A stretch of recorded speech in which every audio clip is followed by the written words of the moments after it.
traslacionar lo que hemos hecho. Y es mi crítica ahora que me dedico a la clínica, ¿no? Qué lástima que no hemos traslacionado adecuadamente lo que vemos en la clínica con lo que vemos en la prevención. Porque posiblemente, no digo que otro gallo nos cantaría, pero seguro que avanzaríamos y ahí es donde me consta que Gregor va a incidir ya más profundamente, ¿no? Y por otra parte también Eusebio estaba comentando esas conductas de las personas, los comportamientos que hay además de. Muchas veces en drogas, yo creo que ya en los años 80 quizás, principios de los 90, nos centramos demasiado en las sustancias y darnos cuenta que no deja de ser una conducta problemática de un conjunto de conducta, ¿no? Muchos hablamos que es como un iceberg, ¿no? Como un iceberg, donde la punta es realmente el consumo de drogas, pero detrás hay más cosas. Yo, como decía, quisiera partir de esa premisa, ¿no? de crítica un poquito de qué es lo que podríamos haber traslacionado y qué es lo que tenemos que traslacionar, qué es lo que tenemos que pasar desde la clínica a la prevención y viceversa, lógicamente, para ir avanzando en esa línea. No voy a descubrir nada nuevo, simplemente voy a dar un poco la tabarra, insistir, ¿no? En que, por favor, no olvidemos principios básicos. El principio básico es impulsividad. La impulsividad es el rasgo fundamental que subyace en toda conducta problemática y especialmente en conductas de ese tipo. Decía Eusebio con mucha razón cómo no cuadra la vivencia del riesgo y, en cambio, aquellos que saben más que hay riesgo son los que también más consumen. Es curioso. ¿No es curioso? Es un fenómeno muy clásico llamado miopía hacia el futuro, que ya de él he hablado millones de veces Antonio Damasio, y realmente tiene que ver con esa impulsividad, ese rasgo que es precisamente característico, nuclear de los adolescentes. Bien, vamos a saltar un poquito conceptos que creo que no nos va a hacer falta, pero sí, cuando hablamos de impulsividad, ¿a qué nos referimos clásicamente? Nos podemos estar refiriendo a ejecutar acciones de forma irreflexiva, no lo pensamos y lo hacemos. También a no poder parar, a no poder detener, a no poder inhibir las acciones una vez ya hemos empezado a hacerlas. Sería la base precisamente del consumo, ¿no? Yo sé que el consumo puede ser problemático, pero aún así creo que esta vez no va a pasar nada, pero lo he empezado y no puedo pararlo. De hecho, es lo que define realmente una dependencia. No ya la capacidad de abstinencia que se puede mantener, sino la pérdida de control. Eso realmente es un ejemplo claro de impulsividad. Y por otra parte, esa inmediatez a la que también se refería Eusebio, esa gratificación inmediata, esos jóvenes que viviendo la inmediatez efectivamente consumen sustancias, vamos a llamarles más problemáticas, aunque todas lo son realmente, que otras, ¿no? Son los conceptos nucleares y básicos que desde la clínica estamos viendo continuamente y desde la prevención deberíamos recordarlo para, como al final plantearé, ir haciendo modificaciones en ese sentido. Bien. Decía, es la punta, hay pero hay muchísimas trastornos, hay muchos problemas psiquiátricos, psicopatológicos que tienen que ver con la impulsividad. Las adicciones, bien, pero qué gracia hace a veces cuando dicen, es que hay mucha comorbilidad de trastorno de personalidad, sobre todo de clúster B, ¿no? Mucho límite, mucho histriónico, mucho narcisista. Oiga, es que va con lo uno va con lo otro, no es que sean primos hermanos, es que son hermanos realmente. O cuando te dicen que además también hay un problema de juego patológico o hay un problema de cleptomanía. Vuelvo a deciros que no son primos hermanos, son hermanos. O cuando hay bulimia, exactamente igual. Estamos hablando realmente de patologías, por no hablar también de trastornos sexuales, conductas autolíticas, patologías que vienen a ser todo parte del mismo espectro de la impulsividad. Insisto una vez más, esta llamada de atención es para que nos demos cuenta que hay que intervenir en todas ellas o en la base, en el núcleo del problema que realmente, como decía, la impulsividad. La etiología es multifactorial. Creo que ya tantas veces hemos hablado de eso, de que la droga es un problema biopsicosocial, pero al final somos o bios, o psicos, o sociales. A ver si ya de una santa y puñetera vez nos planteamos que somos biopsicosociales. Y la impulsividad tiene etiología efectivamente multifactorial.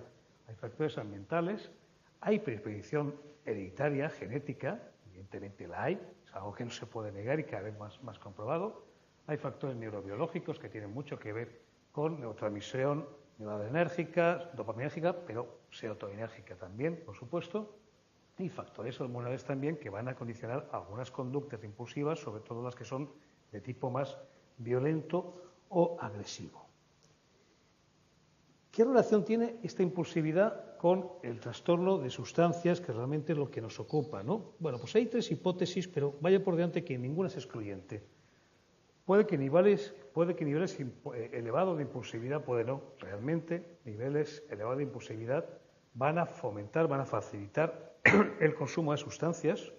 El propio consumo de sustancias también va a hacer, por mediación de un daño cerebral, va a incrementar la propia impulsividad. Y finalmente hay hipótesis, hay teorías que defienden que hay una vulnerabilidad común. De hecho, hay patologías, por ejemplo, la esquizofrenia y el consumo de sustancias, o más bien el sujeto esquizofrénico y el sujeto adicto a sustancias, nos damos cuenta que hay disfunciones, en este caso en el lóbulo frontal, que son muy similares. Evidentemente son patologías muy distintas, con manifestaciones muy distintas, pero hay disfunciones muy similares y, de hecho, curioso que son dos patologías, como decía, caracterizadas básicamente por la impulsividad. Bien.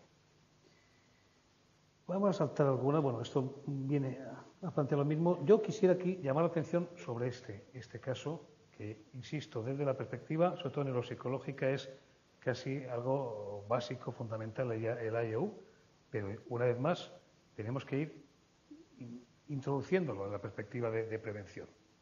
Ese balance que me consta que lo, insisto, Gregor, porque es que he visto su presentación y me he dado cuenta que efectivamente te voy a pisar la balanza, ¿no? Ese balance que hay entre lo que llamamos el sistema impulsivo y el sistema reflexivo, traducido a, digamos, a neuroanatomía. El sistema impulsivo sería el que radica en el tan conocido sistema límbico, en áreas subcorticales, el núcleo accumbens, la amígdala, todo esto que habéis oído hablar tantas veces, estas estructuras, donde se genera el impulso. Pero después aparece el sistema reflexivo, el lóbulo frontal, la corteza prefrontal, que es la que nos permite modular un poco esos impulsos. Realmente, uno se plantea incluso éticamente, cuando intentamos frenar los impulsos, frenar, que no se generen, hasta qué punto eso sería casi, no sé, sería que es casi una psiquiatría nazi, ¿no? Plantearnos que uno no puede tener impulsos. La cuestión es cómo conseguimos moderar los impulsos. Yo entiendo que no es tanto, como algunos compañeros han defendido a veces, pues al adicto llenarlo de antipsicóticos. Pues no, que tenga sus impulsos. La cuestión es conseguir que uno aprenda a moderar sus impulsos, conseguir que el sistema reflexivo predomine sobre el sistema impulsivo.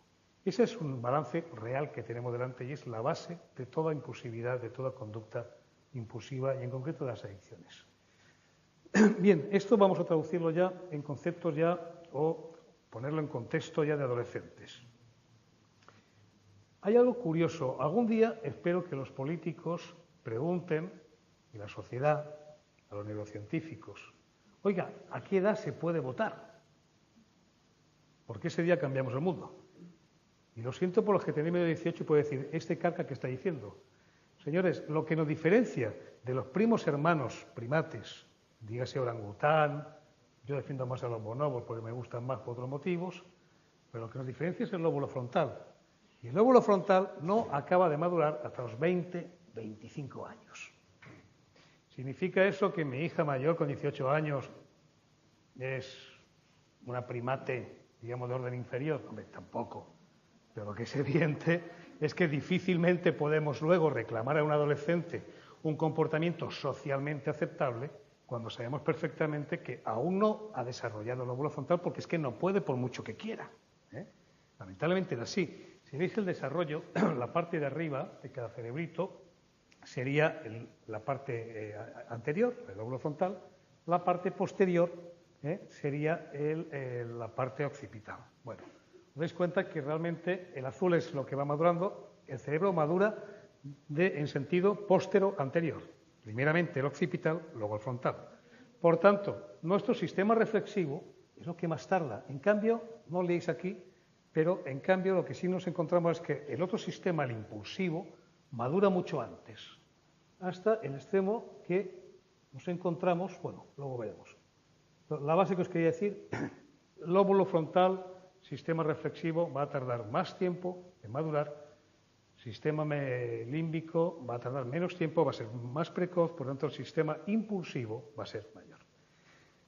Bueno, hablaba de las edades que le preocupaba a Lorenzo y me encuentro que las edades, bueno, poco evolucionan. No sé realmente de qué años serán, pero las edades medias, a las que también hay que recordar ese artefacto que tú, Eusebio, decías, que cuidado con las medias porque no son las buenas. Yo personalmente siempre he defendido más las medianas o las modas, más que las medias.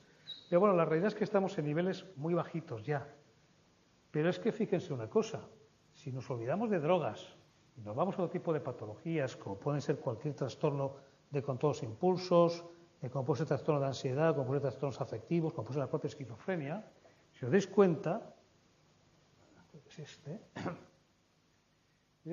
en los 15 años, algunos trastornos ya estarían fuera de rango, es decir, empiezan muchísimo antes. Los trastornos impulsivos, en general, empiezan a partir de los 5, 6, 7 años.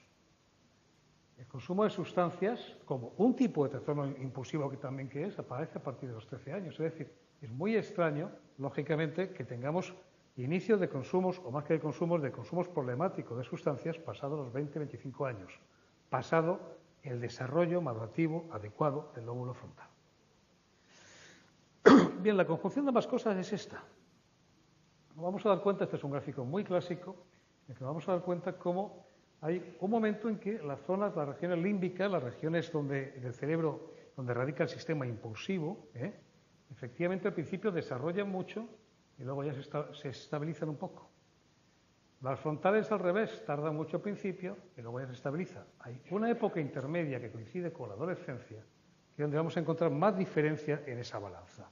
Vamos a encontrar un sistema impulsivo muy desarrollado, tenemos mucha patavete, lo que vulgarmente se llama la edad del pavo o de la pava, lo mismo es. Hay diferencias ahí también de género que podría justificar el por qué.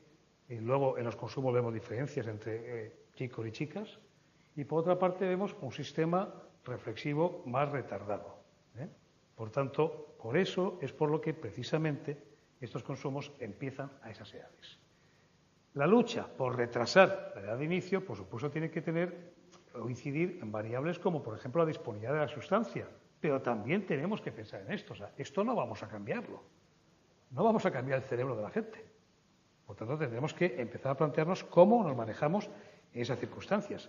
¿Cómo es posible que un niño consuma leches? Porque es la edad, no un niño, un puber. Es la edad en la que tiene que consumir. Los años que sea un niño de 10 años o que sea un adulto ya de 25. Bien, esto os comentaba anteriormente. Vamos a ir apretando. ¿Cómo voy de tiempo, Dani? ¿Estoy en los 5? Venga, perfecto. Bueno, os comentaba esto. Bien, este es un campo que sé que le atrae especialmente a Gregor y precisamente estas son conclusiones del observatorio. Básicamente la llamada de atención que es la prevención indicada, la prevención específica no está suficientemente desarrollada en la Unión Europea y yo creo que en el mundo en general, y deberíamos lógicamente ir introduciendo poco a poco este tipo de intervenciones, más que poco a poco ya urgentemente, porque la inmensa mayoría de los jóvenes que tenemos ahora mismo, consumidores problemáticos, insisto, van a presentarse con otras conductas asociadas y con esa base de impulsividad que tenemos detrás. Para acabar, unas reflexiones ya muy personales que os planteo, ¿no? Por una parte, si hemos llegado realmente al rendimiento máximo de la prevención universal. Si es cierto o no, yo sé que, insisto además, que luego algo se va a comentar, si es cierto o no que ya no podemos rascar, siendo imprescindible. Yo creo que hay algo que no hay que olvidar nunca. La prevención universal es útil para la inmensa mayoría de los adolescentes y de los jóvenes. Por tanto, tendremos que seguir trabajando en ella. Ahora, ¿podemos realmente llegar a jóvenes, adolescentes, a púberes que tienen otro problema añadido? ¿Tenemos realmente definida nuestra población diana? ¿Estamos haciendo prevención en aquellos en los que realmente cualquier pase mágico, por decirlo de alguna forma, cualquier pequeña vacuna ya sería efectiva? Tenemos que redefinir mensajes, programas, dirigiéndonos a sujetos con factores de riesgo específicos, por ejemplo, los buscadores de sensaciones. Yo personalmente, a título muy personal, siempre he sido muy crítico con los programas de ocio nocturno que se basan en abrir un museo o abrir una biblioteca. No es una opinión personal, es un corte que me dio una señorita, una vez en un programa de radio, deportista de élite, cuando literalmente me dijo, déjese usted de tonterías, no dijo gilipolleces, dijo tonterías, porque yo soy deportista de élite y el fin de semana lo que quiero es ponerme ciega. Que tiene razón, claro. Una búsqueda de sensaciones, lo último que le apetece el fin de semana es que le abra la biblioteca. Lo que necesita precisamente es, oye, dame la Fórmula 1, pero de verdad, déjame correr con un coche o déjame hacer algo que sea realmente, digamos, que pueda competir con el consumo de sustancias, con una vivencia realmente de búsqueda de sensaciones. Y concluyendo, disponemos, esto ya me voy un poquito a la parte de los clínicos, si realmente disponemos de una red de salud mental dirigida a detectar estos casos y sobre todo desestigmatizada. Seguimos llevando a los niños al pediatra a la mínima, pero un psicólogo, un psiquiatra ni de broma, claro, pero un psicólogo también no lo pensamos, ¿no? En segundo lugar, si realmente estamos valorando estos factores de riesgo psicopatológicos, yo estoy viendo compañeros en salud mental infantil que, bueno, ven patologías muy conscientes que la mayor complicación que van a tener va a ser un consumo de sustancias, pero no entran en eso. Simplemente atiendo la patología psiquiátrica, aunque sé que el 50% de estos jóvenes van a tener luego un problema de consumo de sustancias. Bueno, eso ya cuando llegue irá una UCA. Hombre, tendremos que prevenirlo de entrada, ¿no? Estamos detectando precozmente estos consumos en este tipo de población, pero también finalmente una crítica a la excesiva psiquiatrización. Estamos diagnosticando en defecto o a veces en exceso. Por supuesto que el discurso que algunos todavía defienden, de todo en la viña del Señor, de que dar metilfenidato a un joven con un TDAH es drogarlo, es un discurso más analfabeto que realista, pues no es correcto. Ahora, de golpe y porrazo hemos visto una subida de la prevalencia del TDAH en este país escandalosa. Todo hijo de vecino tiene un TDAH y todo hijo de vecino tenemos algún hijo superdotado. España va a ser la leche el día de mañana, ¿no? Superdotado con TDAH. Hombre, yo creo que ni A ni B, pero vuelvo al principio de todo el tema. Si queremos seguir defendiendo el modelo biopsicosocial, lo que no podemos olvidar es que esta realidad existe. Y que la gente que realmente tiene, los chavales que realmente tienen este tipo de patologías, son candidatos para un consumo importante y problemático después. Lamentablemente no van a estar en el grupo que Juan Antonio comentaba antes de los consumidores no problemáticos, sino de los problemáticos. Por tanto, habrá de algún modo que detectar precozmente y que intervenir en ello. Concluyo. Muchísimas gracias por la atención.